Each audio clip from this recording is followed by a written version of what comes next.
오늘 말씀의 제목은 그리스도인의 풍족함입니다. 사실은 제가 단어를 가지고 고민을 많이 했어요. 그리스도인의 풍족함이라 그럴까? 그리스도인의 부라는 말을 쓸까? 그리스도인의 재물, 그리스도인의 돈, 제목을 어떻게 붙일까를 조금 고민을 했습니다.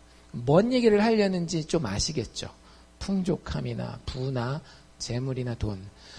지금 이제 저희가 그리스도인의 정체성부터 시작해서 부활절 이후에 그리스도인의 정체성 이야기를 둘째 주에 4월 8일 날 했고요.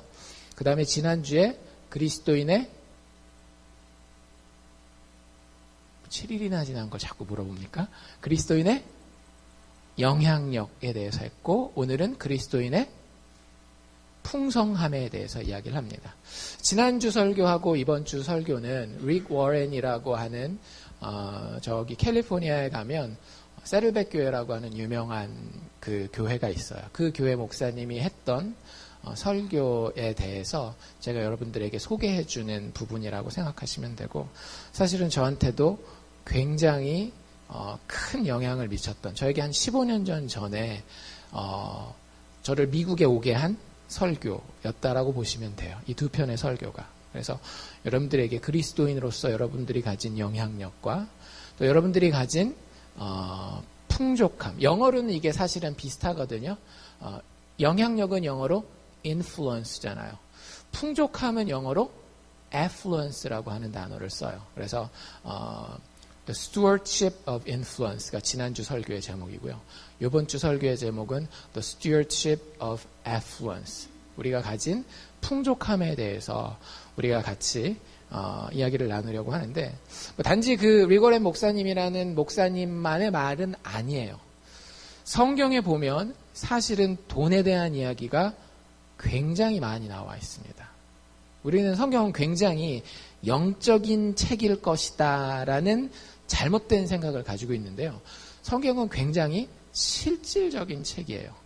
예수님이 신약 성경에 보면 복음서에서 그 어떤 죄보다도 돈에 대한 죄를 굉장히 자주 언급하십니다. 그래서 성경에서 우리의 이 물질에 대한 문제, 풍족함, 부에 대한 문제, 좀 알아듣기 쉽게 얘기하면 돈에 대한 문제를요, 되게 중요하게 다루고 있다라고 하는 사실을 여러분들이 인식하시고 그리스도인의 삶을 사시면 좋겠다라는 생각이 듭니다. 그리스도인의 인생에서 돈은, 물질은 매우 중요한 시험이자 동시에 신임입니다. 여러분들이 가진 모든 돈 있죠? 제가 자신 있게 얘기할 수 있습니다. 전부 다 하나님 거예요.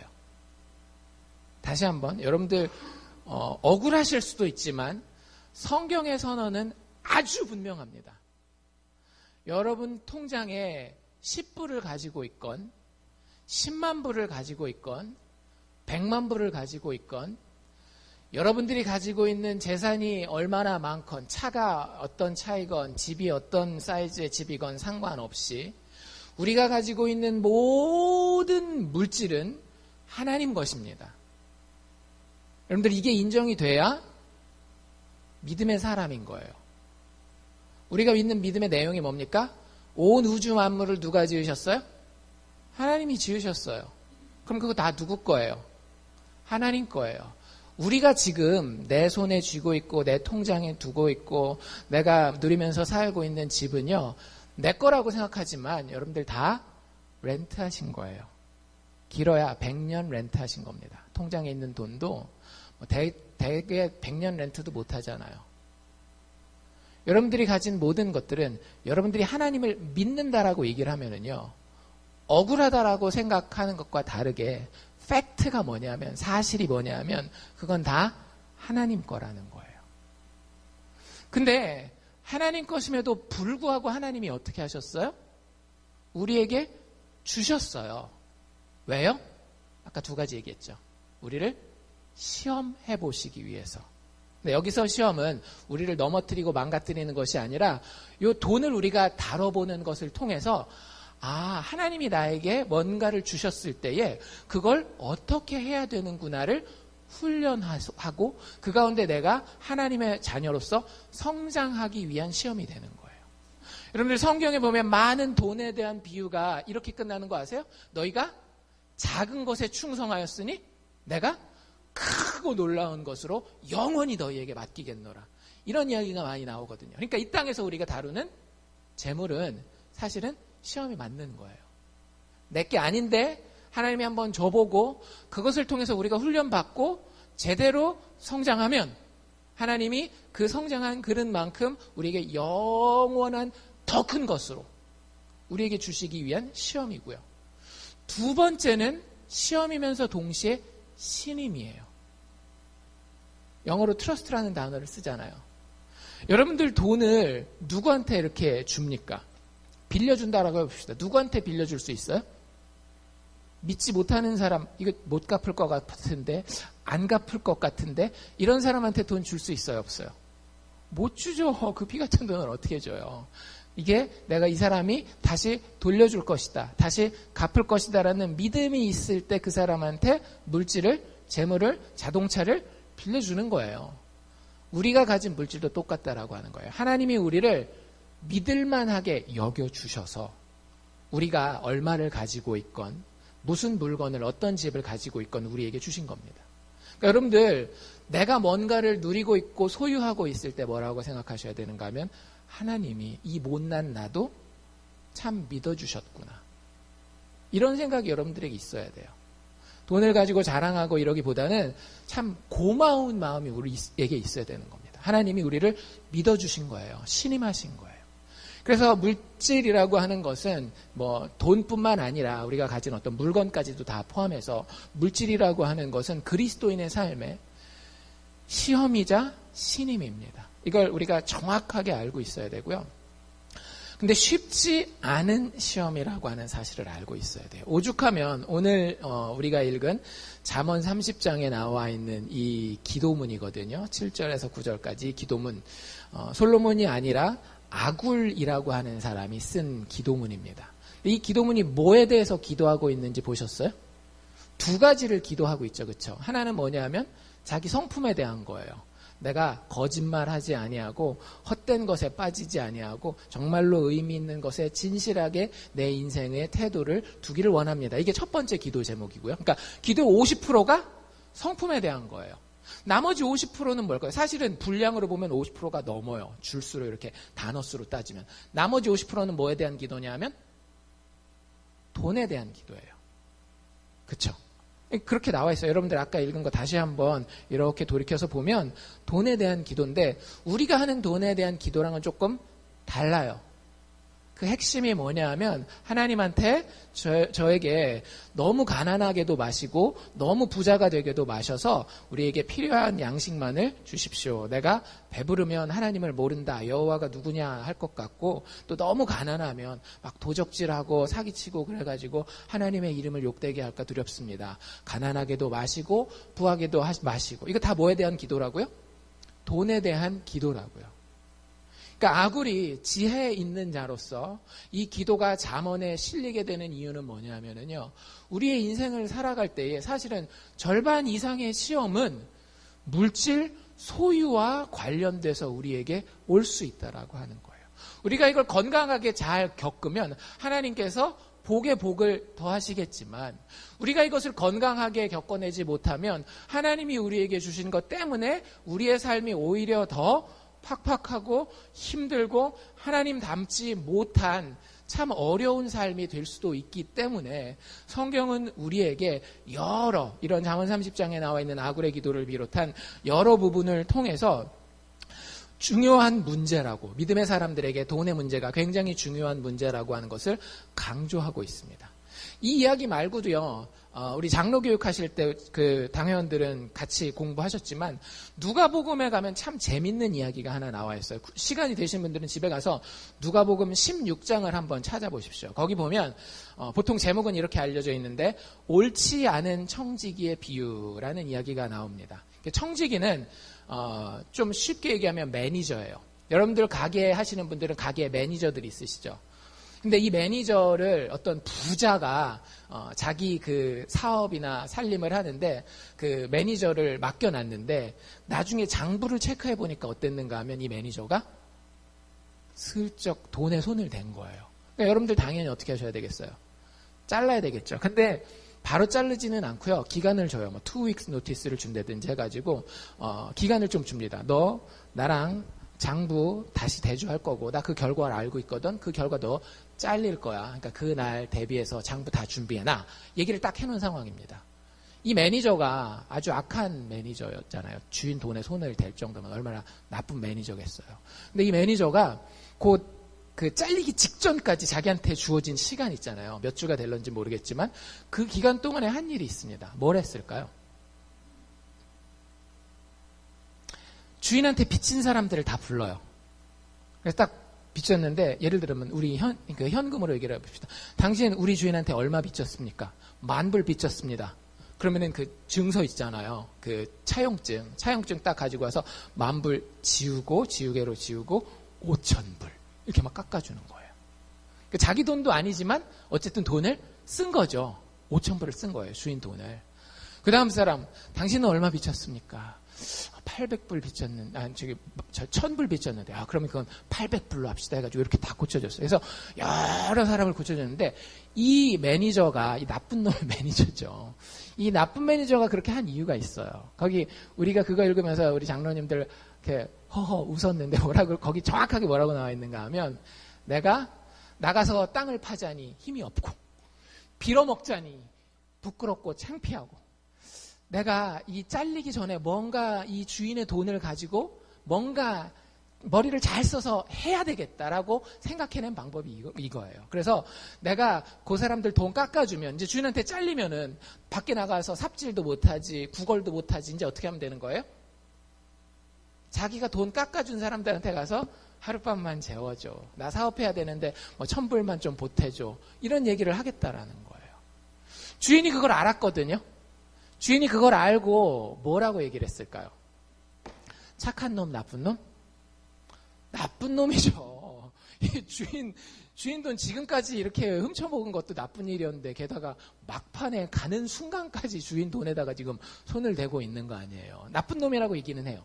근데 그 한 일에 대해서는 그 주인이 뭐라고 얘기를 하는가 하면 자식, 머리는 잘 썼네. 예, 한국말 표현으로는 지혜롭다라는 표현을 써요. 그리고 그 비유를 예수님이 가지고 와서 예수님의 말씀을 가르침을 듣는 제자들에게 이렇게 얘기를 하십니다. 뭐라고 얘기를 하시는가 하면 세상에 악한 사람들도 자기한테 돈이라고 하는 기회가 주어지면 이렇게 머리를 쓰고 최대한의 지혜를 짜내서 그 돈을 그렇게 사용할 줄 아는데 빛의 자녀라고 하는 너희들은 돈에 대해서 참 무지한 것 같다. 지혜롭지가 못한 것 같다. 너희들도 이 돈에 대해서 좀 지혜로우면 좋겠다. 이런 얘기를 해요. 성경에 이런 얘기가 있는 거 알고 계셨어요? 성경이 돈 문제에 대해서요. 예수 믿는 사람들이 지혜로운 판단력을 가지기 원하신다라고 하는 거예요. 세상 사람들 돈 하면 눈을 반짝반짝반짝 띄고 최고의 지혜를 가지고 어떻게 해서든지 이걸로 최대의 이윤을 내려고 하잖아요. 근데 그것 이상의 지혜가 누구에게 있어야 되는 거예요? 예수 믿는다라고 고백하는 그리스도인들에게 있어야 되는 거예요. 예수 그리스도의 죽음과 부활을 믿는다. 나는 이 세상이 아니라 이 세상 너머에 영원한 부활 세계가 있다라고 생각하는 사람들이 그 돈을 바라볼 때는 그 영혼을 바라보지 못하는 세상 사람들이 세상만 바라보고 돈을 바라보는 것보다 훨씬 더 높은 차원의 지혜가 있어야 된다라고 하는 거예요. 있으십니까? 아니면 세상 사람들이 바라보는 정도의 레벨에서 돈 너머에 뭐가 안 보여가지고 그냥 그 정도의 재물에 대한 개념을 가지고 계십니까? 여러분들 재물은 돈은 하나님의 축복일까요? 아닐까요? 성경적으로 돈은 하나님의 축복이다. 아니다. 돈만 가지고 따지기는 쉽지 않은 것 같아요. 근데 성경의 많은 부분에서 그 풍성함, 풍족함, 물질, 부는요 축복으로 기록되어 있습니다. 많은 예들이 있죠. 그 중에 대표적인 예가 아브라함과 이삭과 야곱 같은 경우에 혈혈단신, 쉽게 얘기하자면 그 혼자서 자수성가하잖아요. 근데 하나님이 축복해 주셔서 아브라함도 많은 양떼를 소유하게 되고 이삭도 마찬가지고요. 그 아들 야곱도 도망자의 신세로, 형을 피해서 도망자의 신세로 가는데 거기서 하나님 축복해 주시는 거 보면 그럼 물질적인 풍성함을 받게 돼요. 또 물질적인 풍성하면 또 어떤 사람이 생각날까요? 욥이라는 사람 혹시 아시나요? 욥기가 처음엔 좀 어렵게 시작하지만 마지막에 결론은 뭐예요? 갑절의 풍성함을 받게 되는 겁니다. 그래서 성경에서 이 풍족함이라든지 부라든지 재물의 넉넉함은요, 축복으로서 표현되는 것이 굉장히 많아요. 물질 자체를 성경이 저주다라고 이야기하는 곳은 제 기억에는 없어요. 그러니까 물질 자체는 하나님이 주고 싶어서 주는 거예요. 여러분들 선물을 누구한테 줄 때 뭐 한국 속담은 물론 미운 놈 떡 하나 더 준다는 표현이 있긴 하지만 일반적으로 선물을 줄 때는 그 사람 잘 되라고 좋은 마음으로 주잖아요. 그러니까 이 물질적인 풍족함도 하나님이 그래서 주시긴 주는 거예요. 근데 그럼에도 불구하고 우리가 성경을 잘 살펴보면 어떤 얘기들이 많이 나오는가 하면 이 돈에 대한 경고와 주의사항이 꽤 많이 나와 있습니다. 아까 우리 욥의 얘기를 들었잖아요. 그 욥에게 하나님이 친구 엘리후라고 하는 사람을 보내서 그 돈에 대해서 이렇게 깨닫게 하고 꾸짖는 부분이 있어요. 욥에게. 뭐라고 이야기를 하고 있는가 하면 욥한테 그 엘리후라는 사람이 욥기 36장 19절인데요. 너의 부나 너의 세력이 어찌 능히 너의 곤고한 가운데서 너로 유익하게 하겠느냐. 조금 쉽게 얘기를 하자면 네가 가진 돈이나 네가 가진 권력이 너의 힘든 상황에서 진짜 도움이 되겠어? 여러분들 백만장자들 가운데에 몹쓸 병에 걸리는 사람들 있잖아요. 그렇죠? 그럼 그 사람들이 돈이 있기 때문에 그 돈으로 인해서 자신의 질병이 다 치료가 되나요? 근데 여러분들 치료되는 질병은요, 꼭 돈 때문에 치료되는 게 아니라 그럴 만한 기술이 있기 때문에 치료되는 거예요. 어차피 감당이 안 되는 부분은 돈이 아무리 많아도 감당할 수 없다라는 거죠. 너의 부나 너의 세력이 네가 곤고한 가운데 있는 것을 유익하게 해주지 못한다라는 거예요. 마음에 슬픔이 있는 사람들, 여러분들 마음에 서운함이 있어요. 여러분들 친구한테나 뭐 가족한테나 뭐 누구한테 마음에 서운함이 있어요. 돈을 막 여러분들한테 주면 뭐 어떤 사람은 진짜 돈이 너무너무 좋아가지고 돈 받아서 기분이 다 풀릴 수도 있을런지는 모르겠지만 대부분의 사람들 보면은요, 그건 더 이상 돈의 문제가 아니에요. 돈에게 그런 능력이 없다라고 하는 것을 성경은 굉장히 주의 깊게 우리에게 알려주기를 원합니다. 돈이 하나님의 선물일 수는 있지만 돈이 진짜 능력은 아니라고 하는 그 주의사항을 주고 있는 거고요. 또 디모데전서에 보면 우리가 잘 아는 아주 유명한 구절이 있죠. 이렇게 기록되어 있습니다. 사도 바울이 자기의 제자 되는 디모데에게 이렇게 얘기를 하는데, 돈을 사랑함이 일만악의 뿌리가 되나니. 일만악이라고 하는 건 사실은 모든 악을 얘기를 하는 거예요. 여러분들 왜 사람들이 사람 죽여요? 돈 때문에.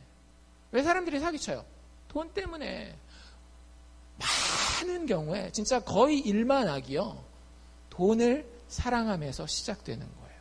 이것을 사모하는 자들이, 돈을 사모하는 자들이, 물질을 사모하는 자들이 미혹을 받아서 심지어는 믿음에서도 떠나고 많은 근심으로 자기를 결국에는 찌르게 된다라고 이야기를 합니다.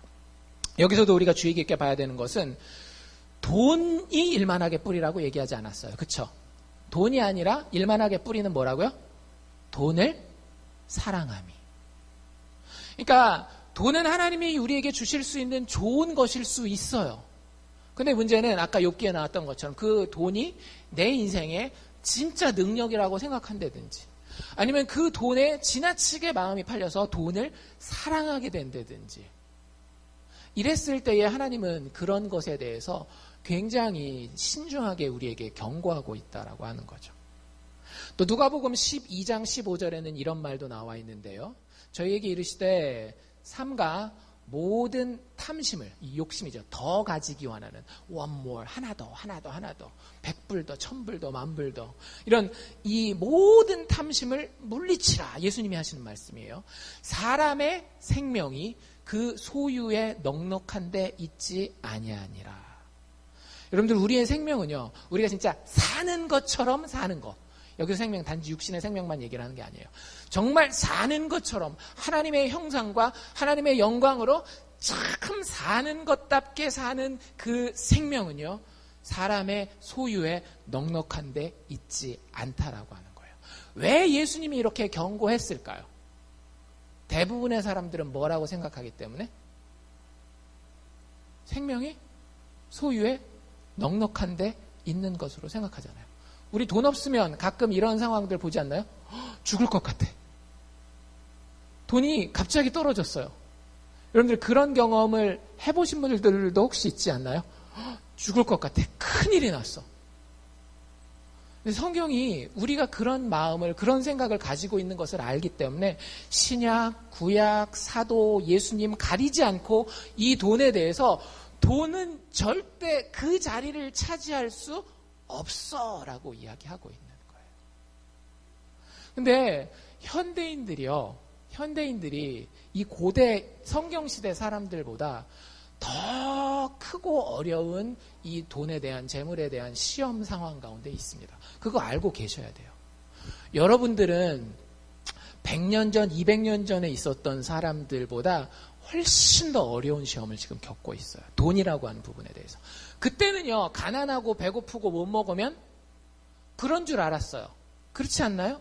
저희 어머니들, 할머니들 얘기들 들어보고 또 역사를 조금 공부해 보신 분은요, 우리 인간이 삼시세끼 밥을 먹은 지가 몇 년이 안 돼요.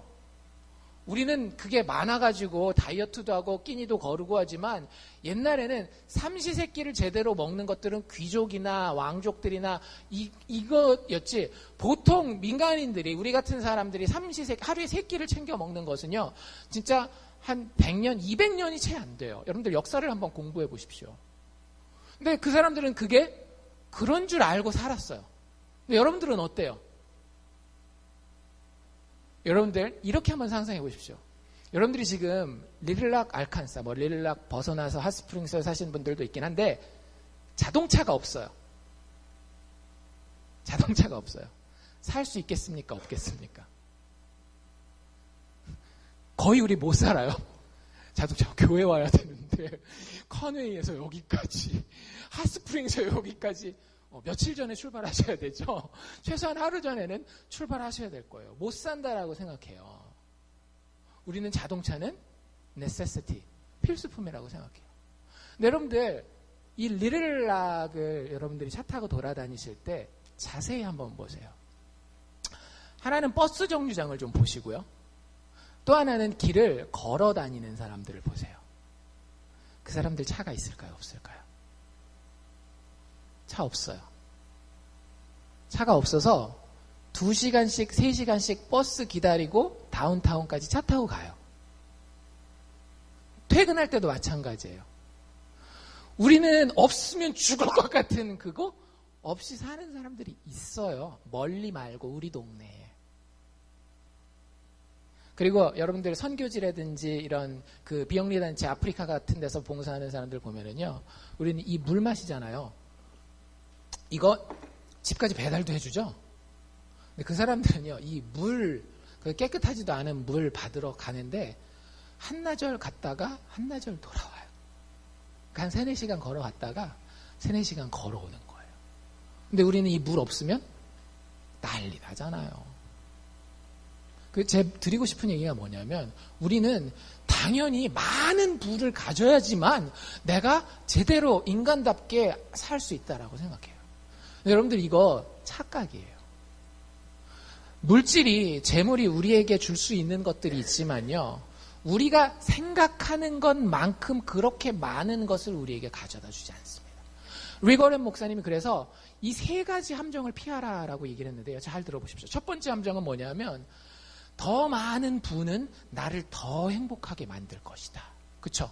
우리는 행복하기 위해서 차도 한 대 더 사고요. 백도 하나 더 사고요. 뭐도 하나 더 사고 돈도 얼마 더 저금해 놓고 이렇게 하잖아요. 왜 그렇게 하는가 하면 많은 사람들이 더 많은 부가, 더 많은 풍족함이 나를 더 행복하게 만들 것이다 라고 생각하기 때문에 그래요. 여러분들 정말 그런가요? 더 많은 소유가 나를 정말 더 행복하게 만들던가요? 가방을 예로 들어봅시다. 여러분들이 명품 백을 좋아해요. 남자들은 백이 상관없으니까 남자들은 뭐 얘기해야 되려나? 좋은 차? 사요. 차나 백을 샀어요. 첫날 기분 되게 좋죠. 그쵸? 막 빨리 주일이 돼가지고 이 가방 메고 가서 우리 나의 그 사랑하는 친구들에게 보여주고 싶은 이런 생각들 들잖아요.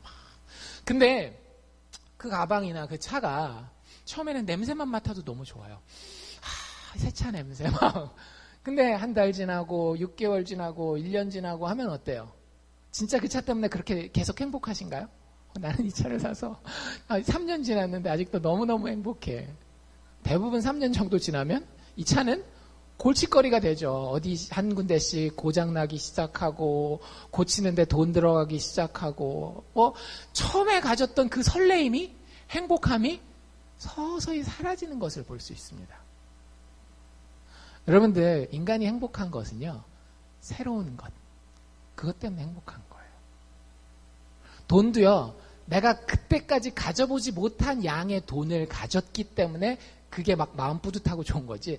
맨날 100만 불씩 버는 사람은요. 100만 불이 있어도 1000만 불이 있어도 그냥 그렇게 더 행복하지 않아요.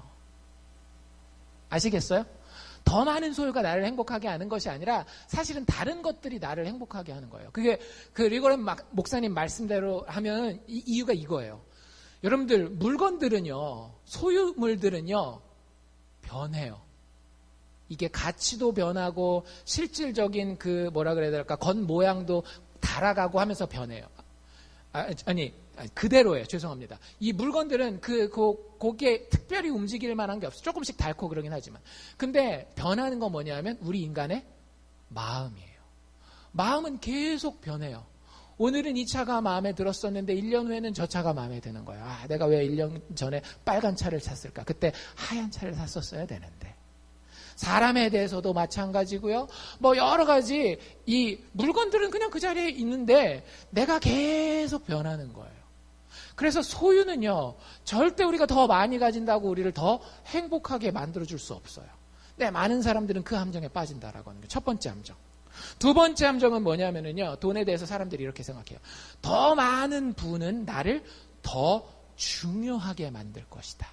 그런 생각하지 않나요? 내가 돈 조금 더 있으면 다른 사람들한테 좀 더 대접받을 것이다. 여러분들 어떻게 생각하세요? 맞나요? 내가 돈이 조금 더 있으면 다른 사람들한테 좀 더 대접받나요? 그래 보이는 부분이 있어요. 이거 우리가 다 부정할 수는 없어요. 가장 쉬운 게 호텔 앞에 차 끌고 가보면 알잖아요. 작은 차 끌고 갔을 때하고 비싼 좋은 차 끌고 갔을 때하고. 그래서 우리가 거기서 이렇게 착각하는 건데요. 더 많은 돈을 가지면 사람들이 나를 더 중요하게 생각하는구나라고 착각을 해요. 근데 여러분들 이게 함정이라고요. 아주 좋은 예가 최근에 있어요. 여러분들 우리가 비행기 타고 다니잖아요. 보통 한국 가실 때에 어르신들 뭐 타고 다녀요? 대한항공 비행기 타고 간단 말이에요. 요즘 한국에서 대한항공이 난리가 아니죠. 그 회사 뺏기게 생겼어요. 왜요? 그 사장님 사모님하고 딸이 둘이 있거든요. 돈이 많으니까 돈이 억수로 많을 거 아니에요. 항공사를 소유했으니까 사람들한테 굉장히 중요한 사람으로 존중받고 존경받겠죠? 아니에요. 만약에 법이 없으면은요, 벌써 길거리에 잡혀와가지고 머리끄댕이 해가지고 막 패대기 치고 밟고 그랬을 거예요. 법이 없다면. 지금 한국 여론이 그래요. 어떤 일이 있었는지 모르시는 분들을 위해서 간단히 설명해 드리면, 이분들이 돈이 많으시잖아요. 그러니까 당연히 그 돈 때문에 자기가 중요한 대접을 받아야 된다라고 생각해요. 첫 번째 딸, 항공기를 탔어요. 자기네 항공사. 근데 땅콩을 주문을 했거든요. 이렇게 가면은 이렇게 땅콩을 받잖아요. 땅콩을 받았어요. 근데 이게 껍질을 안 가지고 왔네. 이게 해가지고 접시에다가 예쁘게 담아요. 내가 그래도 사장 딸인데 안 담고 그냥 봉지채로 나온 거예요. 그래가지고 막 나오라 그래, 기장 나오라 그래, 막 그래가지고 출발하려던 비행기를 되돌립니다. 그리고 그거 접대한 그 사람하고 기장 역할하는, 기장은 아니지만 하여튼 스튜어디스 플라이트 어텐던트 역할하는 사람 2명을 비행기에서 내리게 해요. 그것 때문에 한국에서 재판까지 받았어요.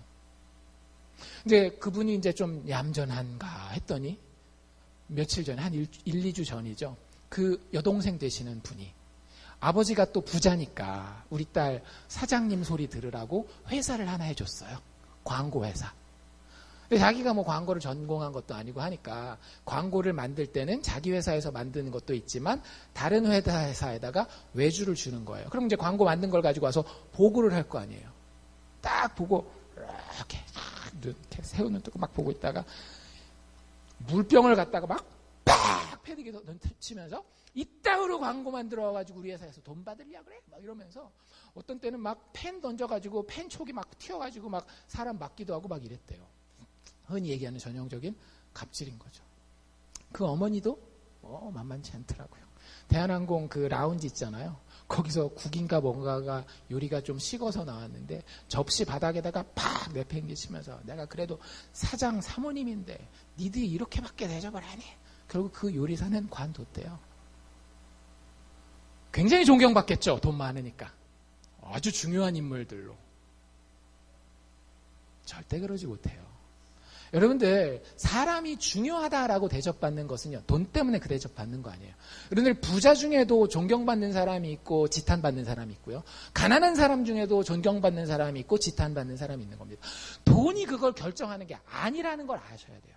근데 우리는 자꾸 세상의 문화를 바라보면서 그리고 겉에 드러난 스토리만 보고 물질이 나를 중요하게 만든다라고 생각해요. 여러분들 부자 중에 존경받는 사람은요. 그 사람의 돈이 많기 때문에 존경받는 게 아니라 그 사람이 돈을 어떻게 쓰느냐 때문에 그 사람이 가진 돈을 대하는 태도 때문에 존경을 받는 거지 돈 자체가 그 사람을 중요하게 만들지 않아요. 여러분들 잊어버리지 마십시오. 돈이 나를 중요하게 만든다 아니다?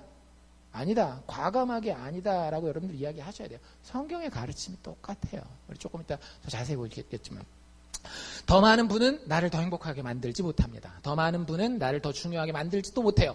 세 번째 리거럴 목사님이 얘기한 함정은 뭐냐면 더 많은 분은 나를 더 안심할 수 있게 만들어준다라는 생각 역시 착각이요 함정이라고 하는 거예요. 여러분들 이제 나이가 들어가면 이제 우리가 근데 젊은 분들도 있지만 나이가 40대 후반, 50대, 이제 60을 바라보고 하면 우리 항상 뭐예요? 은퇴 준비를 하잖아요. 은퇴 준비를 하고 은퇴 준비를 뭘로 해요? 열심히 공부해서 은퇴 준비를 하는 분들은 거의 없죠. 은퇴 준비는 항상 뭐로 합니까?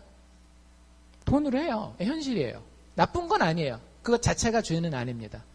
근데 그 안에 있는 믿음이 어떤 믿음인지는 살펴봐야 되는 거예요.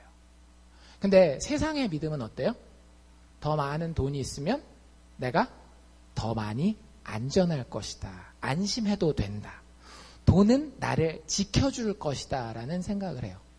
여러분들 돈이 왜 돈이라 그래요? 돌고 돌아서 돈이라고 이야기하지 않습니까? 지금 나에게 있는 돈도 언제든지 사라질 수 있어요. 여러분들 미국의 모든 지폐에 어떤 동물이 그려져 있는지 아세요? 독수리. 날개 달고 언제든지 날아가 버릴 수 있는 게 여러분들 돈이에요. 근데 많은 사람들은 이 돈이 나를 평생 나와 함께 해주면서 나를 지켜줄 거라고 생각하거든요. 근데 우리가 가진 게 많으면 많을수록요, 우리가 더 안전해지는 게 아니라 덜 안전해집니다. 여러분들, 저는요, 제 평생에 자가용 비행기가 망가질까봐, 이 자가용 비행기 수리가 안 돼가지고 힘들까봐 저는 걱정해 본 적이 없어요. 왜요? 전 자가용 비행기가 없거든요. 저는 이탈리아, 로마나 파리, 프랑스 파리 같은데 관광을 가도요, 제 손목이 잘라지거나 이럴 걱정을 안 해도 돼요. 롤렉스 시계가 없기 때문에. 여러분들, 우리가 가지면 가질수록 더 많은 걱정을 한다라고 하는 것을 사회 시스템 중에 보여주는 게 한 가지 있는데 그게 뭐냐면요. 보험이에요. 여러분들, 요트 보험 드셨어요? 안 드셨죠? 왜? 요트 걱정을 안 하니까. 왜요? 요트를 안 가지고 있으니까. 근데 요트를 사요. 그럼 어떻게 해요? 걱정이 돼요. 그럼 어떻게 해요? 보험을 드는 거예요. 잘 생각해 보세요. 우리 시스템 안에 그걸 증명하는 사실들이 그렇게 있다니까요.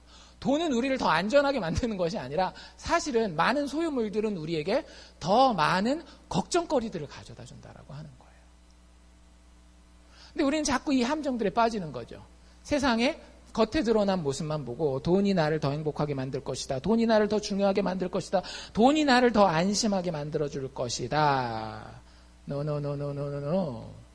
절대 그렇지 않아요. 물질은요, 여러분들 다시 한번 하나님이 여러분들에게 주신 선물입니다. 여러분들의 신이 아니에요. 여러분들을 더 행복하게 만들거나 여러분들을 더 중요하게 만들거나 여러분들을 더 안전하게 만드는 것은 신이에요. 하나님이에요. 돈이 아니란 말이죠. 돈 자체가 문제가 아니라 우리가 돈을 신의 위치에다가 하나님 위치에다 놓고 나를 행복하게 하시오. 나를 중요하게 만들어 주시오. 나를 더 안전하게 지켜주시오. 라고 이야기하기 때문에 우리에게 돈에 대한 문제들이 발생한다라고 하는 거예요. 여러분들 이걸 뭐라고 불러요? 우상 숭배라고 부르지 않나요? 성경이 돈을 우리에게 긍정적으로 묘사하면서 동시에 경고하고 있는 이유가 이거라고요. 우리는 이런 우상 숭배의 함정에 돈으로 인하여서 늘 빠질 수 있는 위험이 있기 때문에 그래요. 여러분들, 돈은 내 것이 아닙니다. 다시 한번 기억하십시오. 돈은 내 것이 아니고 하나님이 나한테 필요한 만큼 주시는 거예요. 돈의 양에 대해서는요, 여러분들 제가 단언하 건데 신경 쓰지 마십시오. 돈이 여러분들, 돈의 액수, 돈의 양이 여러분들의 목적이 되지 마세요. 그리스도인들에게 여러분들 성경이 주는 지향점은 뭐냐면요, 최선을 다하라는 거예요.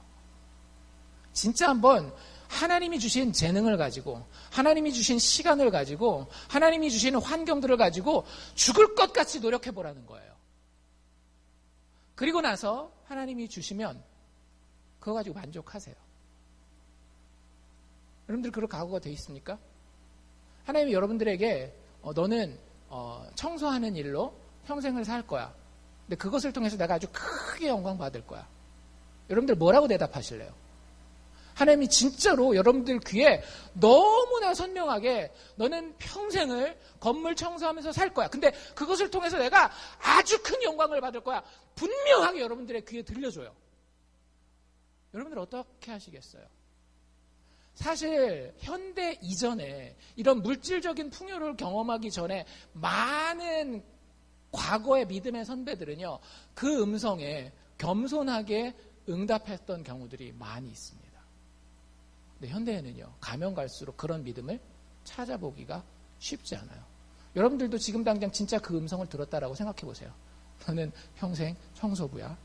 근데 그게 나한테는 참 기쁘고 아름답고 영광스러운 일이 될 거야. 받아들이기 힘드실걸요?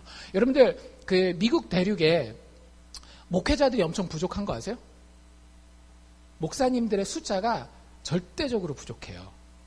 미국 교회들도 그 빈 교회들이 많아요. 목사님 없이 그냥 평신도들끼리 예배드리는 교회들 되게 많고요. 한인 교회들도 우리 캠프 갔다 온 친구들은 아시겠지만 그 EM 미니스터, English Ministry를 하는 영어를 할 줄 아는 2세, 1.5세 목사님들이 진짜 그 가뭄에 콩나듯이 밖에 없어요. 왜 그럴까요? 부모님들이 다 우리 아들들은, 우리 딸들은 다 돈 많이 벌어서 하나님을 섬기겠습니다. 목회자를 시키겠습니다 하는 부모님들이 없는 거예요. 뭘 보여주는 거예요? 여러분들 자녀 목회자 시키라는 얘기 아닙니다.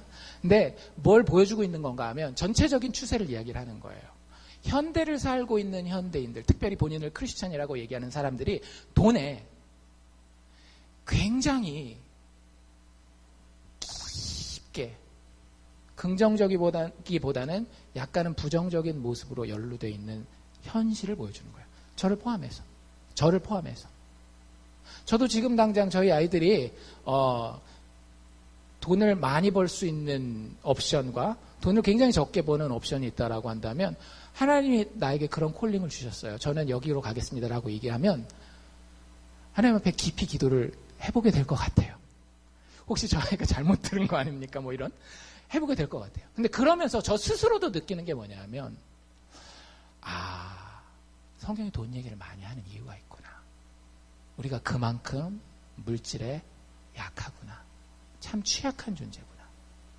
신이라고 말만 안 붙여서 그렇지 진짜 신 대접을 하고 있구나 라는 생각을 참 많이 해봐요. 여러분들 그리스도인으로서 성실하게 사십시오. 게으르면 안 돼요. 예수 믿는 사람들이 맨날 방탕하게 살고 게을러가지고 어디서 떡고물 떨어질 거나 기대하고 있으면 안 돼요. 예수 믿는 사람들은 생산적인 일로 본인의 땀을 흘려서 피를 흘려서 세상 가운데에 뭔가를 갖다 놔야 돼요. 컨트리뷰트, 기여해야 돼요. 그러니까 여러분들 가진 재능 가지고 시간 가지고 최선을 다하셔요. 그런데 물질에 대해서는 주시면 주시는 만큼 무조건 감사하면 되는 거예요. 그 다음 단계에 우리에게 중요한 게 뭐냐면 이 돈을 어떻게 써야 되느냐 하는 겁니다. 여러분들 돈 쓰시죠? 일주일에 얼마씩 쓰십니까? 최소한 일주일에 100불 이상씩은 쓰시죠, 평균. 렌트 이런 거 다 빼고라도 장 보러 가고 하면 일반적으로 4인 가정 하면 200불 이상씩 쓰지 않으세요? 근데 우리가 그 돈을 쓸 때에 버짓이라고 하는 예산이라고 하는 걸 짭니다. 그리고 그 돈 쓰는 걸 굉장히 주의하고 조심해요. 사업을 하시는 분들도 마찬가지고. 근데 우리는 그 돈을 쓸 때에 하나님을 계산해서 배제하는 경우가 거의 대부분이에요. 여러분들 기억하십시오. 특히 이제 제가 개인적으로 몇몇 분들한테는 말씀드렸는데 여러분들이 다른 분들보다 조금 더 많은 돈을 가지신 분들이 있어요. 분명히 있어요. 그러면 여러분들 그게 내가 잘나서 나에게 온 것이 아니라 하나님이 여러분들에게 목적이 있기 때문에 주신 거예요. 어떤 목적? 쌓아놓으라는 목적? 아니에요. 돈은 하나님이 우리에게 쓰라고 주시는 겁니다. 왜 그런 목사님이 그런 비유를 하더라고요? 돈은 마치 비료와 같다. 여러분들 비료는 쌓아놓으면 어때요? 냄새만 나요. 근데 비료는 여기저기 다 흩어 뿌리면 어떻게 돼요? 생명들이 살아나게 한다라고 하는 거죠.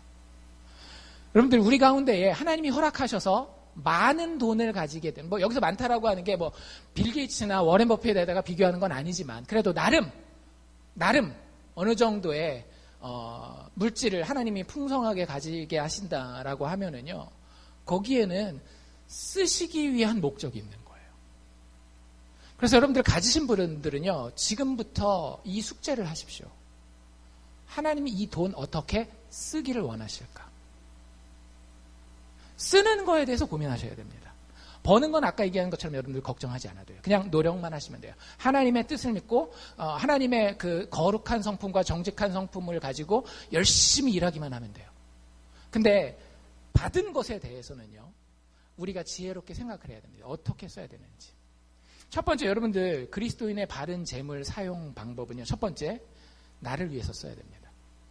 되게 이기적으로 여러분들에게 말하는 것 같지만 사실 제일 덜 중요한 건데 나중에 중요한 거 얘기하려고 이것부터 얘기를 하는 거예요.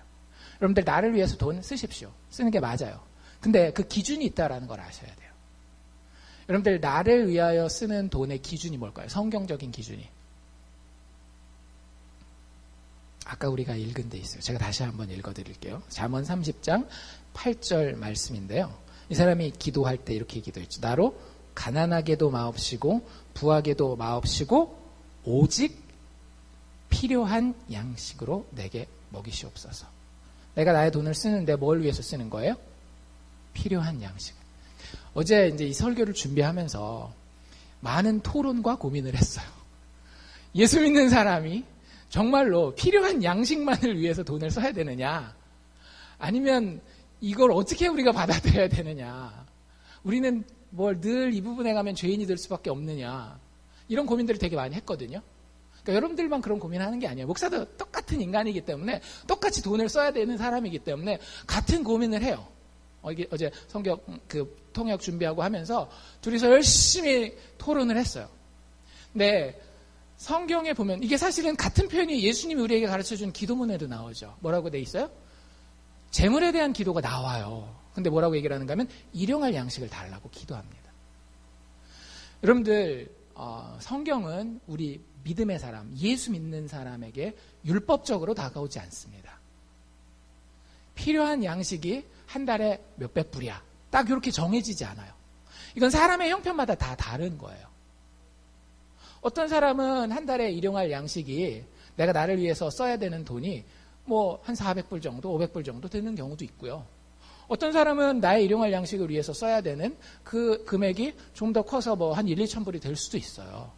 그건 다 사람의 그 상황마다 다를 수 있다라고 하는 거예요. 그런데 성경은 항상 우리에게 율법을 주지는 않지만 원리를 줍니다. 여러분들 삶 가운데에 이런 생각은 꼭 하셔야 돼요. 그래서 예수 믿는 사람들은 늘 깨어 있어야 되는 거예요. 법만 가진 사람은 안 깨 있어도 돼요. 그냥 센서가 띵띵띵 울리면 그때만 잠깐 깨만 하면 되는데 법이 아닌 원리를 가진 사람은요 늘 깨어 있어야 됩니다. 이게 무슨 얘기냐면 여러분들이 뭔가 소비 활동을 할 때 이게 나를 위해서 쓴다라고 했을 때 이게 정말로 나한테 여기 나와 있는 대로 필요한 양식인지를 생각해 봐야 돼요. 많은 사람들이 돈을 쓸 때 필요한 것이 아닌 무엇에 써요? 원하는 것에 쓰지 않습니까? 여러분들 우리가 소비할 때 크게 두 가지가 있는 거예요. 내가 필요한 것과 내가 원하는 것이 있어요.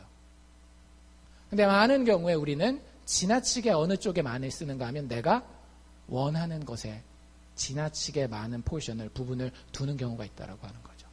성경은 그것에 대해서 굉장히 우리에게 경계합니다. 여러분들이 집에 있는 물건들을 한번 살펴보시고요. 내가 음식도 마찬가지예요. 일용할 양식이라 그러니까 그러면 음식은 아무거나 막 다 사도 됩니까? 아니 그런 게 아니라니까요. 여러분들 제 얘기를 좀 잘 알아들으셔야 돼요. 제가 드리는 것은 율법이 아니라 원리이기 때문에 여러분들이 각자의 상황에 맞게 깊게 기도하면서 잘 생각해 봐야 돼요. 사치라는 단어 들어보셨죠? 그렇죠? 만약에 내 삶의 패턴이 그게 음식이 됐건 아니면 자동차가 됐건 여행이 됐건 뭐가 됐건 내가 장기적으로 1년을 보고 2년을 보고 3년을 지금까지 써온 돈을 보니까 나름 규모 있게 썼으면 여러분들 괜찮은 거예요. 근데 그 가운데에 솔직히 보니까 그땐 내가 좀 과했다. 내가 그때 왜 이 TV를 여기 그 돈 두고 들여놨을까? 이런 생각이 드는 것들이 있을 거란 말이죠. 과거를 가지고 여러분들 그런 판단을 해보시면서 더 중요한 건 뭐예요? 지금 현재예요. 지금 현재 나를 위해서 돈을 쓸 때에 쓰십시오. 여행도 가시고 필요한 물건이 있으면 뭐 사시고 맛있는 음식이 있으면 외식도 하시고 하세요. 그런데 여러분들 혹시 그게 지나치지 않은지 다른 사람들의 시각에서 봤을 때 꼭 다른 사람 눈치 보는 건 아니지만 그냥 일반적인 객관적인 시각에서 봤을 때 혹시 사치하는 것 같지는 않은지에 대한 점검을 늘 해야 되는 거예요. 그래서 예수 믿는 사람들은요 돈 쓸 때 조심스럽습니다. 그게 맞는 거예요.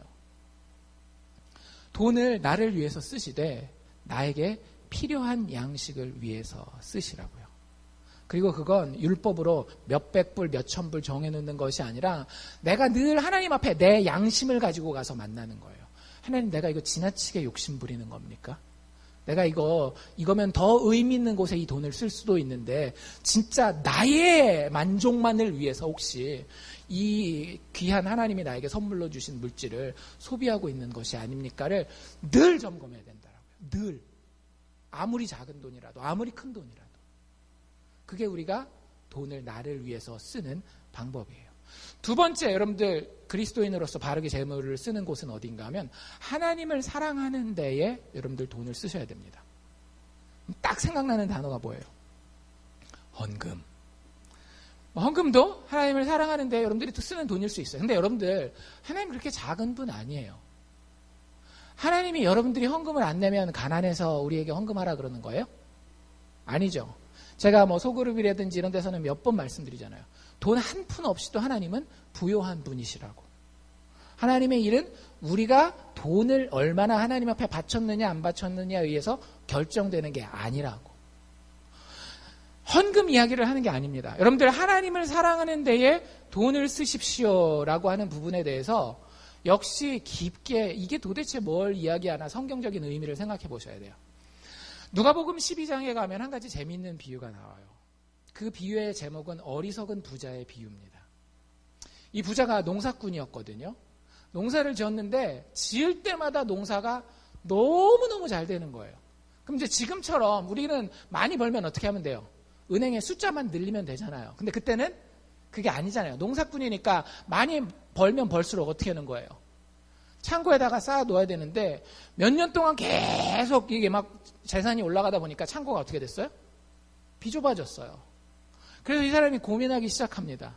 내가 어떻게 하면 이 많은 소유를 더 잘 유지하고 어떻게 나를 위해서 잘 가꾸고 소유하고 쓸까 이런 생각을 해요. 그래서 굿 아이디어가 생각났죠. 뭐였어요? 기존의 창고를 헐고 더 큰 창고를 아주 큰 새로운 창고를 지어서 내가 거기다가 차곡차곡 쌓으면 앞으로 내가 더 많은 소유를 계속 소유하는 데에 부족함이 없을 것이다 라고 행복해하면서 자기가 세운 그 계획에 아주 만족하면서 잠자리에 듭니다. 근데 그 이야기에 갑자기 하나님이 등장하셔요. 그리고 그 하나님이 이 부자에게 뭐라고 얘기를 하시죠? 어리석은 자요. 자기는 되게 지혜롭다고 생각했잖아요. 근데 그 사람에게 첫 번째 하는 말이 어리석은 자요. 오늘 밤에 너의 영혼을 내가 취할 터인데. 오늘 밤에 내가 네 영혼을 취할 터인데. 참 어리석구나. 그리고 그 비유의 마지막에 예수님이 그 비유에 대한 해설을 이렇게 다십니다. 뭐라고 얘기를 하시는가 하면 자기를 위하여는 재물을 쌓아두고 하나님께 대하여는 부요치 못한 자가 마치 이 어리석은 부자와 같다라고 얘기해요. 부자가 많은 돈이 있었어요. 근데 어디에 돈을 썼어요? 오로지 자기를 위해서만 썼죠. 자기가 더 부자가 되고 더 많은 곡식을 쌓아놓는 창고를 만드는 데 엄청난 돈을 쏟아붓습니다. 근데 그 사람에 대한 하나님의 평가는 뭐였다라고요? 자기를 위해서는 그렇게 돈을 쓰지만 하나님께 대해서는 아주 인색하고 가난한 자. 즉 하나님에 대해서 자신의 물질을 썼다라는 거예요? 안 썼다라는 거예요? 안 썼다라는 거예요. 여러분들 우리가 어떻게 하면 하나님께 부자가인 것처럼 돈을 쓸 수 있을까요? 여러분들 부자는 부자답게 돈을 써야 됩니다. 안 그러면 경제가 굳어요. 돈 쥐고 있으면 다 같이 죽는 거예요. 부자는 부자처럼 돈을 써야 되는데 우리가 하나님을 향해서 부자처럼 돈을 써야 돼요. 어떻게 써야 될까요? 여러분들 창의적이 되십시오. 헌금은 진짜 그 여러 가지 방법들 중에 아주 작은 거예요. 여러분들이 가진 돈을 가지고 하나님의 구원의 영광이 어떻게 하면 더 아름답게 드러날까를 연구하시고 그것을 위해 돈을 쓰세요. 아직까지 좀 뜬구름 잡는 것 같죠. 예를 들자면 이런 거예요. 여러분들이 예수를 통해 구원받은 것이 너무 감격스러워요. 그분이 나를 위해서 죽고 다시 살아나셨다라는 게 아무리 백날 밤을 자고 일어나도 믿어지지가 않아요. 근데 내가 그 하나님의 영광을 생각할 때에 그걸 노래로 표현하고 싶은 거예요. 멋지게 연주를 해가면서 하나님 앞에 그걸 표현하고 싶어요. 하나님의 그 구원의 영광을 표현하고 싶어요. 그래서 학원에 다녀서 피아노를 배워요. 그리고 나중에 좋은 피아노도 한 대 사요. 그리고 그것을 연주하면서 사람들 초청하고 우리 집에서 식사하면서 연주하면서 하나님을 찬양하는 아름다운 노래를 불러요. 거기 들어간 레슨비, 악기, 손님 초대한 돈 다 하나님을 사랑하는 데 쓰는 겁니다. 이해가 되세요? 헌금은 아주 작은 거라니까요. 물론 헌금을 내는 것도 하나님을 사랑하는 표현의 방법일 수 있어요. 근데 그것뿐만 아니라 하나님은 구원자예요. 그 영광이 마땅히 드러나야 마땅한 거예요. 당연한 거예요. 근데 우리는 그게 그렇지 드러나야죠 뭐 그냥 그러고 말아요. 근데 여러분들 그렇지 않아요. 여러분들 좋은 것이 있으면 그것이 드러나는 데는 돈이 들어가요. 축제 같은 거 한다라고 해보십시오. 어느 마을에서 무슨 잔치하고 축제하면 계획이 있고 예산이 있고 다 그렇지 않나요? 돈이 들어간다라고요. 여러분들이 정말로 하나님의 영광을 드러내기 위하면은요, 계획이 세워지고요. 그 계획을 위해서 돈을 쓰게 돼요.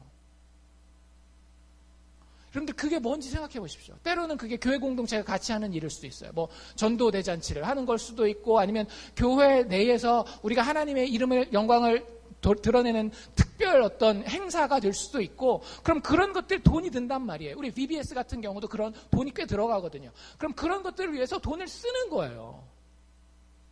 어디 선교지에 하나님의 구원이 저 땅 끝에 아직 하나님을 알지 못하는 그 원주민들에게도 전해야 되는 데가 있는데, 내가 가지 못하니까 거기에 구원의 하나님의 영광이 드러내기 위해서 선교헌금을 보낸다든지, 다양한 방법이 있어요. 아주 다양한 방법이 있습니다. 근데 돈을 쓴 동기가 뭐예요? 구원의 하나님이 너무 사랑스러운 거예요. 그리고 그 구원 자체가 직접적으로 내가 돈을 쓰는 것을 통해서 드러나기를 원하는 겁니다. 거의 대부분의 기독교인들이 그렇게 돈 안 쓰더라고요. 그냥 찍해 헌금 내는 게 끝이에요. 근데 헌금 내는 거 여러분들이 이런 생각 안 해보셨어요? 저는 가끔씩 그런 생각 해봤어요. 특별히 선교 헌금 낼 때 참 정성이 없다. 이제 저한테 하는 얘기예요. 정성이. 왜 정성이 없겠어요? 그냥 난 돈 보내놨으니까 지들이 알아서 하겠지. 하나님은 내가 보낸 돈의 액수를 보고 나에게 만족하시겠지. 하나님 앞에서 내가 진짜 죄스럽구나 이런 생각을 해본 적이 자주 있어요. 물론 여러분 그렇게 해서도 하나님 그 현장에서도 이야기하지만, 여러분들 옆에는 사람들이 없나요? 우리 옆에도 얼마나 많은 사람들이 있어요. 여러분들 옆에는 다 예수 믿는 사람들입니까? 아니잖아요. 그 사람들에게 구원의 하나님이 정말로 아름답게 드러나게 하는 데에 돈 써볼 생각을 해보셨느냐라고요. 내 인생을 멋들어지게 만드는데 좋은 자켓을 입고 멋있는 뭐 장식품을 집안에다 들여놓고 하는 데는 우리가 많은 돈을 쓰지만, 내 영광을 위해서는, 하나님을 사랑하여서 그 하나님의 영광을 위해서 진짜 돈을 쓰시냐라는 얘기죠. 교회 건축 같은 경우도 보면, 기독교 역사에 보면은요, 똑같은 역사적인 건축물인데 어떤 건축물은 참 그 스토리가 하나님 기뻐하시지 않을 만한 스토리가 있는 건축물들이 있고요. 어떤 건축물들은 정말로 그 건축물 자체도 아름답지만 거기에 담겨있는 하나님을 사랑하는 마음이 진짜 아름다운 것들이 있어요. 면죄부 팔아가지고 지은 그런 건축물들은요, 별로. 관광객들은 좀 다니고 하겠죠. 근데 정말로 우리가 이 건축을 통해서 하나님을 어떻게 사랑하고 하나님을 어떻게 더 드러낼까 하는 그런 건축물들 보잖아요. 구글 맵 같은 걸로 이렇게 보시면은요, 건축물 자체가 다 의미가 있게 지어지는 거예요. 십자가 모양의 뭐 다른 어떤 상징물들이 위에서 보면 건축물 자체가 그런 모양입니다. 건축물 안에 있는 이 뭐 스테인 글래스 이런 것들도 다 마찬가지고. 근데 그게 돈이 억수로 들어가는 거거든요. 근데 꼭 돈을 들여서 좋은 것을 해야 된다라는 게 아니라, 여러분들이 얼마가 있건 간에, 여러분들 수중에 어떤 소유물을 가지고 있건 간에, 내가 정말로 나의 영광을 위해서 쓰잖아요. 여러분들 그런 경험은 있으시죠, 다. 그걸 하나님의 영광을 위해서는 어떻게 쓸 수 있을까? 여러분들 젊은 친구들 같은 경우는 굉장히 기발한 아이디어들이 많아요. 내가 내 친구들한테 영광스럽게 보이게 하기 위해서 옷도 얼마나 다 신경 써가지고 거기다가 돈을 투자하고, 시계도 그렇고 자동차도 그렇고 화장품도 그렇고 다 그렇게 쓰는 줄. 그게 어른들은 옛날에 생각해보지도 못했던 거에 막 생각을 해가지고 한단 말이에요. 근데 여러분들 그런 창의력이 우리 인간에겐 있어요. 나이가 많고 적고의 문제가 아닙니다. 근데 우리가 하나님에 대해서는 그 생각을 안 해봐요. 하십시오. 숙제입니다. 여러분들 평생의 숙제예요. 하나님의 영광을 위해서 그 구원의 아름다움을 어떻게 하면 드러낼까에 대해서 돈 쓸 방법을 좀 생각하십시오. 돈 어디다가 써야 될지 몰라가지고 헤매고 다니지 마시고. 마지막 세 번째는, 여러분들 우리의 돈은 이웃을 사랑하는 데 써야 됩니다. 나를 위해서 쓰고요, 하나님을 사랑하는 데도 쓰지만 이웃을 사랑하는 데 여러분들의 돈을 써야 돼요. 아까 우리 그런 비유 들었었죠. 옳지 않은 청지기의 비유. 그 옳지 않은 청지기의 비유, 그 매니저가 그 주인 돈 가지고 지 돈처럼 막 이렇게 써가지고 하는 그 장면에서 예수님이 여기가 너희가 본받아야 될 때야 라고 딱 얘기해요. 그러니까 뭘 본받아야 되겠어요? 주인 돈 띵겨 먹어가지고 자기 포켓 채우는 거? 아니에요. 거기서 뭐라고 얘기를 하시는가 하면 예수님이 재물로 친구를 사귀라. 그 악한 매니저가 어떻게 했어요? 자기 쫓겨날 거 안고 그 돈 쓰면서 뭐 한 거예요? 사실은 친구 사귀어 놓은 거예요. 그래서 자기가 쫓겨나면 친구한테 신세지려고. 세상 사람들도 돈을 지혜롭게 쓰는 사람들은요, 친구를 사귀는 데 씁니다. 친구를 사귀는데. 근데 우리 예수 믿는 사람들도 재물로 친구를 사귀라는 명령을 예수님께 받았어요. 여러분들의 재물을 가지고 친구를 사귀십시오. 어떻게 해요? 어떤 친구를 사귀어야 될까요? 그 친구는 아주 분명한 친구예요. 영원한 처소에서 나를 영접할 친구. 여러분들이 천국 갔을 때 여러분들을 아주 반갑게 맞아주면서 허그해 줄 수 있는 그런 친구를 사귀라는 거예요. 전도해서 여러분 때문에 구원받게 되는 사람이 있을 수 있어요. 그리고 그 전도의 과정에서 정말로 많은 헌신과 희생과 재물이 들어갈 수 있습니다. 그렇게 돈을 쓰세요. 여러분들 믿는 주변의 사람들 중에서 위로와 격려가 필요한 분들이 있습니다. 그분들에게 식사 대접하고 그분들과 같이 여행을 가고 그분들이 여행 갈 수 없을 만큼 어려운 형편 가운데 있는데 그분들의 여행 경비를 대줘가면서 그분들을 위로하고 그분들이 살아있으면서 이 땅에서 예수 믿는 그 믿음의 형제자매들을 통해서 하나님의 영원한 나라를 미리 체험하게 되는 거예요. 한국 교회가 이런 경험이 참 적어요. 미국 교회는 그 도네이션 문화 자체가 교회뿐만 아니라 그 사회 전반에 깔려 있잖아요. 근데 그런 일이 되게 많이 있어요. 저희 같은 경우도 달라스에 있을 때 제가 몇 번 말씀드리지만 참 너무너무 눈물 날 정도로 감사한, 어떻게 저 사람들이 돈을 저렇게 쓸 수 있을까라는 감동이 되는 이야기들이 되게 많아요. 여러분들이 그 주인공이 되시라고요. 여러분들이 그 하나님 나라를 보여줄 수 있는 방식으로 내 주변에 있는 필요가 있는 사람들에게 여러분들의 돈을 쓰시는 거예요. 천국에 갔을 때 그분이 그 돈 씀을 통해서 구원받은 사람이면 당신 때문에 내가 천국 가게 되고 구원받았습니다라고 여러분들을 환영할 것이고요. 이미 구원받은 분들이라고 한다면 내가 어려울 그때에 당신의 그 돈 씀 때문에 하나님의 나라를 미리 체험했습니다라고 여러분들을 반겨줄 거라고요. 여러분들의 돈을 통해서 그렇게 영원한 처소에서 나를 영접할 친구들을 사귀십시오. 필요한 사람들을 돕기 위해서 하나님이 여러분들에게 돈을 주신 거예요. 여러분들에게 하나님 나라의 예수 그리스도 복음의 그 궁극적인 영적 영향력을 끼치게 하기 위해서. 가난한 사람들에게 여러분들 돈 쓰십시오. 근데 단지 여기서 이야기하는 건 필요한 사람이라고 하는 게 경제적으로 가난한 사람들 뿐만 아니라 그 사람들도 도와주지만 관심과 배려가 필요한 사람들에게 여러분들이 위로와 격려를 주어야 할 때 돈이 들어가는 경우가 많다니까요. 그래요, 안 그래요? 그렇잖아요. 야고보서에 뭐라고 돼 있어요?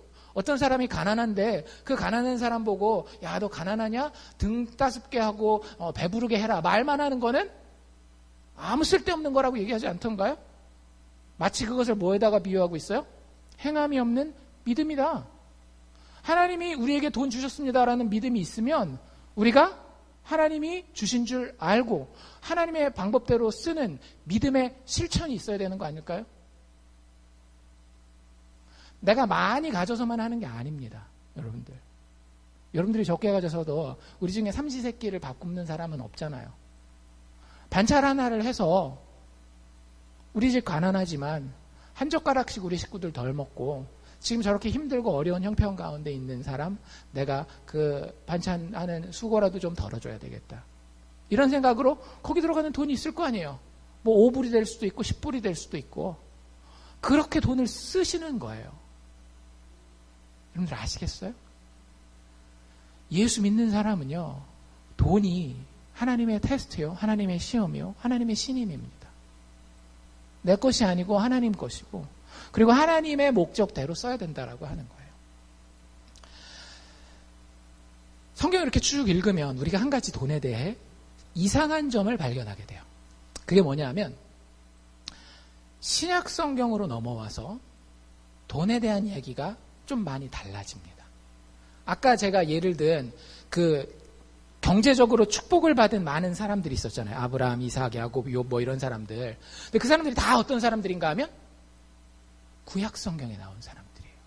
혹시 여러분들 중에 저보다 성경을 더 잘 알아서 신약 성경에 하나님을 잘 믿어서 부자 된 사람을 알고 계시면 저한테 꼭 알려주십시오. 저는 아직까지 성경을 읽으면서 예수님의 십자가의 죽음과 부활 이후로 예수 잘 믿어서 부자가 된 사람을 본 적이 없어요. 오히려 예수를 믿으면 삭개오 같은 사람 어떻게 돼요? 자기가 가진 돈을 막 그냥 억수로 갖다 쏟아붓습니다. 또 바나바 같은 경우도 자기 밭을 다 팔아서 교회에 가지고 와서 교회에서 필요한 가난한 사람들에게 나눠주게 하는 모습을 볼 수 있어요. 참 신기하지 않아요? 성경이 다른 것을 가르치고 있나요? 구약 성경은 부자 되는 걸 가르치는 것이고 신약 성경은 가난하게 되는 것을 가르치는 걸까요? 그래서 진짜 신약 성경이 그런가 해가지고 이번에 다시 한번 찾아봤거든요. 신약 성경에 한 군데 있어요. 신약 성경에 한 군데 예수 잘 믿으면 부자가 되는 얘기가 나와 있습니다. 제가 읽어드릴게요. 우리 마가복음 했잖아요. 그 마가복음에 나와 있습니다. 예수를 잘 믿으면 금세에 우리가 이 세상 살아가는 데에 집과 형제와 자매와 모친과 자식과 전토를 재산을 얘기를 하는 거죠. 100배나 받을 것이다. 아멘? 아멘. 물질이니까. 근데 딱 거기 한 군데 나오더라고요. 근데 그 컨텍스트를 보잖아요. 앞뒤를 보면 이렇게 돼요. 일단 100배를 받는다 얼마나 좋아요. 물건이 됐건 그 가족이 성공하는 게 됐건 100배나 성공할 것이다. 100배나 더 많은 것을 가지게 될 것이다. 그러니까 요배 2배 갑절의 그 축복이랑은 비교가 안 될 정도로 예수를 믿었으니까 더 큰 복을 받아요. 맞아요. 틀린 거 아니에요. 근데 그 앞뒤 문맥이 이렇습니다. 누구든지 나와 내 복음을 위하여 가족을, 자기 자신을, 자신이 가진 모든 것을 잃어버리면 하나님 앞에 일단 전적인 항복이 돼야 되는 거예요. 이게 다 내 게 아닙니다. 그렇게 되고 났을 때에 하나님이 100배의 축복을 허락하시는 겁니다. 그리고 그 뒤에는 이렇게도 나와요. 100배나 받되 핍박을 겸하여 받고. 예수 믿는 자들은 핍박도 받게 돼 있어요. 여러분들이 제대로 예수 믿잖아요. 여러분들 제대로 예수 믿으십시오. 그리고 선한 일을 하기 때문에 핍박 받으십시오. 그래야 여러분들이 가장 아름다운 모습이에요. 여러분들 인생에서 가장 아름다운 모습은요, 예수 믿고 예수 믿는 모습으로 살기 때문에 여러분들의 삶이 어려워질 때 하나님은 가장 큰 영광을 받으십니다. 여러분들 남편이나 아내랑 연애할 때에 가장 감격했던 때가 언제인지 생각해 보세요. 그 사람들이 백만장자라서 그 사람이 돈이 많아서 나한테 좋은 고기 사주고 좋은 선물 사줬을 때 그렇게 감동스럽지 않아요. 여러분들이 연애할 때 제일 감동되는 때가 언제냐? 여러분들 나중에 젊은 친구들 연애할 때 제일 감동적으로 이 사람과 꼭 결혼해야 되겠다 하면 해야 되는 방법이 뭐냐면요, 내가 아파야 돼요. 내가 손해봐야 돼요. 내가 바보가 돼야 돼요. 그래서 그 결과물로 그 사람을 아름답게, 그 사람을 영광스럽게, 그 사람의 필요를 채워줄 때에 그게 가장 아름다운 모습이 되는 겁니다. 물질도 똑같아요. 하나님 우리에게 주시기는 하되 그것 제대로 우리가 가지고 쓰잖아요. 사람들이 우리 바보 취급해요. 사람들이 우리 돈 씀에도 불구하고 핍박할 겁니다. 여러분들 걱정하지 마세요. 그 뒤에 이런 얘기가 나오거든요. 내세에는 영생을 받지 못할 자가 없으리라. 여러분들 이 땅에서도 하나님 주시는 풍성함을 누리지만 이 땅 너머의 것에 아주 놀랍고 영광스럽고 아름다운 것이 우리를 기다리고 있다라고 하는 거예요. 어쨌든 이게 제가 신약에서 발견한 유일한 부자 된다는 축복이에요. 어찌해야 될까요? 신약 시대를 사는 우리. 돈은 다 포기하고 살까요? 아까 말씀드렸듯이 답은 있어요. 여러분들 돈에 크게 신경 쓰지 마세요. 그냥 열심히 노력하면서 하나님 법칙대로 사시면 돼요. 거짓 없이 성실하게 사시면 되는 거예요. 근데 신약과 구약에 이렇게 큰 차이가 나는 이유는 뭔지 아시죠? 예수 그리스도의 십자가 죽음과 부활의 사건이거든요. 왜 예수 그리스도의 십자가의 죽음과 부활 이후에는 더 이상 우리에게 하나님의 축복으로 돈 얘기를 하지 않을까요? 생각해 보셨어요?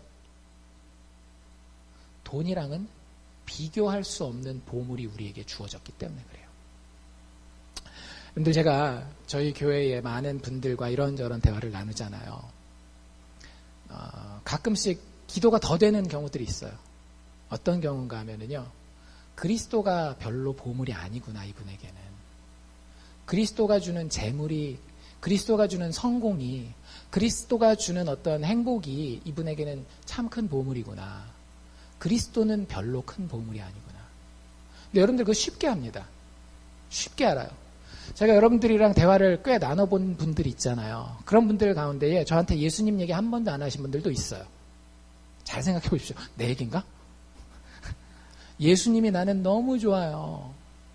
예수님 때문에 나는 손해볼 수 있어요. 예수 때문에 내가 삽니다. 이 얘기를 제가 진짜 한 번도 못 들어본 분들이 있어요. 가식적이라는 얘기가 아니에요. 가식적으로 여러분들이 그러니까 앞으로는 그렇게 말하면서 다니십시오. 이런 얘기가 아니에요. 그냥 자연스럽게, 아주 자연스럽게. 나이가 많건 적건 상관없어요. 근데 진짜 나이 어린애들도요. 저희 공부방도 하고 그랬었으니까. 정말로 그 성경에 나오는 어린아이와 같은. 저는 예수님이 진짜 좋아요 하는 얘기를 들은 적이 있어요. 여러분들, 예수는 그 어떤 소유물과도 비교할 수 없는 보물입니다. 여러분들이 예수 믿었다라고 하면 그분이 나의 소유가 되는 거예요. 그러니까 더 이상 거기에 돈을 얼마를 더 주겠다, 집을 얼마나 더 크게 해주겠다, 이런 얘기를 할 필요가 예수님의 죽음과 부활 이후에는 없는 거예요. 그래서 우리 남자 목장 때도 제가 말씀드렸지만, 많은 분들은 돈에 대해서 조금 성경적으로 알면 어디에 머무는가 하면 아까 우리가 읽은 잠언 30장에 머물러요. 그리고 이렇게 기도합니다. 하나님 앞에. 나쁜 기도는 아니에요. 꽤 수준 높은 기도예요. 뭐라고 기도해요? 나로 가난하게도 마옵시고 부하게도 마옵시고 오직 필요한 양식으로 내게 먹이시옵소서. 이렇게 돈을 바라보는 분들이 있어요. 근데 여러분들, 제가 다시 한번 읽어볼게요. 양심껏 읽어볼게요. 한 인간으로서. 잘 들어보십시오. 어떻게 읽는지. 나로 가난하게 마옵시고 부하게도 마시고 오직 필요한 양식으로 내게 먹이옵소서. 뭔 얘기하는지 아시겠어요? 하나님 앞에 가난은 절대 안 돼요. 가난은 절대 안 돼요. 부하게 하는 건 괜찮아요. 오케이. 이런 마인드셋을 가지고 우리가 잠언 30장에 머무를 수 있어요. 물론 그 가운데서도 하나님이 우리를 깨닫게 하시고 균형을 잡아가게 하십니다. 그런데 여러분들 구약에만 머물지 마세요. 거기는 우리의 출발점이에요.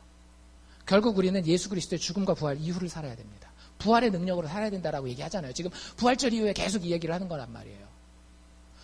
이 똑같은 얘기가 가난하게도 마시고 부하게도 하지 말라는 얘기가 신약에 나와 있는 거 알고 계셔요? 신약에. 사도 바울이 이 얘기를 해요. 뭐라고 얘기하는지 아세요?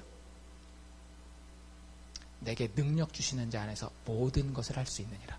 에이, 하나도 안 비슷하네요. 억지로 껴맞추지 마세요. 아니에요. 제가 억지로 껴맞춘 게 아니에요. 우린 거기만 알잖아요. 내게 능력 주시는 자 안에서 모든 것을 할 수 있느니라. 하나님 이거 안 되는데 기도하니까 들어주십시오. 분명히 될 줄로 믿습니다. 하나님의 그 기적적인 역사를 위해서 우리가 이 구절을 사용하잖아요.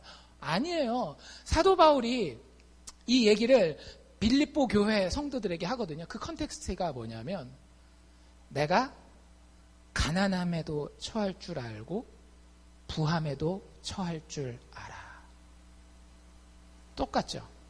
가난하게도 마시고 부하게도 마시고를 사도 바울이 약간 패러디해서 쓰고 있는 거예요. 내가 비천함에도 처할 줄 알고 풍부함에도 처할 줄 아느니라. 내게 능력 주시는 자 안에서 나는 부자가 되어도 가난한 자가 되어도 주님이 나를 백만장자 CEO를 시켜도 평생 청소하는 청소부로 시켜도 내게 능력 주시는 자 안에서 내가 모든 것을 할 수 있느니라. 멋있지 않나요? 여러분들, 그리스도인이 가지는 마음의 평안이라는 게 있어요. 우리는 자꾸 그 마음의 평안을 어디다가 연결시키는가 하면 내가 가진 것에 자꾸 연결시키려고 해요. 이걸 가졌으니까, 내가 이만큼의 재물을 가졌으니까, 내 식구들이 이만큼 성공했으니까, 내가 이만큼 건강하니까 자꾸 거기에 맞추려고 하는데, 아니요. 그런 것들과 비교할 수 없는 보물인 부활하신 예수를 우리를 가지고 있어요. 우리는. 그분이 정말로 내 마음의 가장 큰 보물이면은요, 나를 가난한 곳에 두셔도, 나를 부한 곳에 두셔도 나는 그 보물을 담은 보물상자예요. 그게 달라지지는 않아요. 여러분들, 그게 달라진다라고 생각하면 예수 안 믿는 거죠. 여러분들, 물질은 우리를 시험하는 시험입니다. 우리가 어떤 존재인지를 드러내주는 가장 가장 쉬운 시험 중에 하나예요. 여러분들이 물질을 어떻게 대하고 물질을 어떻게 쓰느냐가 여러분들이 그 보물을 진짜 가졌는지 안 가졌는지를 보여줘요. 성경의 결론은 아주 확실합니다. 예수 그리스도께서 이미 십자가에서 모든 풍족함을 우리에게 주셨는데 그 어떤 것으로 우리에게 필요하다라면 하나님이 더하시지 않겠습니까? 그게 차라면 차, 집이라면 집, 자녀의 성공이라면 성공, 건강이라면 건강. 예수님이 우리에게 정말 필요하고 우리가 그것이 꼭 있어야 된다라고 하면 하나님이 예수 그리스도까지 죽기까지 보내주셨는데 주시겠어요? 안 주시겠어요? 주시는 거예요.